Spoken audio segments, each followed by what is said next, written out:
Hi everyone, Anthony Antonio, Northamptonshire luxury property expert. I just thought I would share my thoughts about today's budget. The Chancellor, in his wisdom today, decided to raise the stamp duty threshold to £500,000 effective immediately until the 31st of March 2021. Whilst this is better than nothing, there is an urgent need for far more drastic measures. Over the last 2-3 decades, we have seen the property ladder literally pulled up from the reach of the younger generation, and that reaches far beyond stamp duty. In the first instance, there is a desperate need for a government-backed scheme for all first-time buyers who are in need to ensure that they have access to a 95% mortgage, if not more.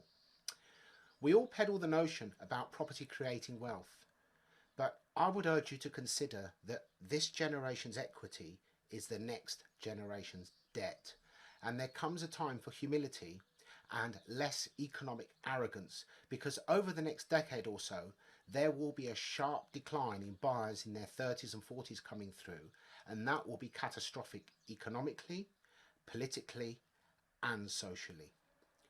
There is also the matter of the disgraceful disparity between the base rate and the standard variable rate.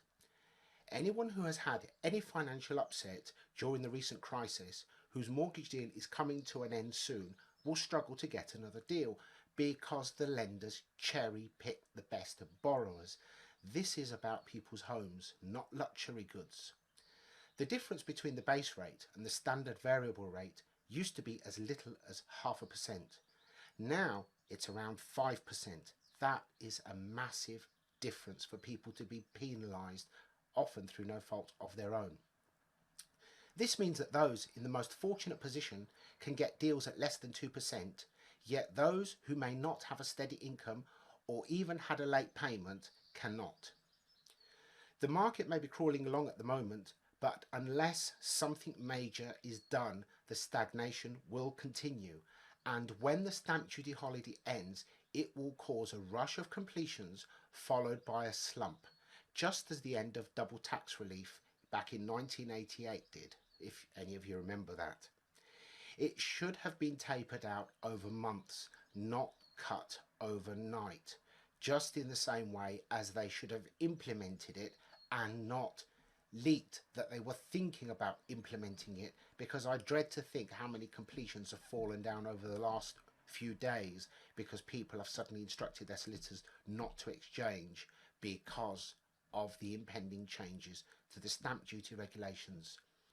If the government were to use tax incentives to encourage companies like pension funds to invest into building lower cost housing for younger people to buy, not to rent, rather than the current tax rules which encourages them to be buying up industrial units throughout the country and leaving them sat there empty for years while they wait for outrageous rents, that would be far more constructive, far more productive, and it would help to get the market going, because first-time buyers are the start of the food chain, and they can do anything they like, but if first-time buyers can't get on the ladder, that food chain will end. Please share your comments below. Agree, disagree, it's fine, and I'll see you in the next video. Bye for now.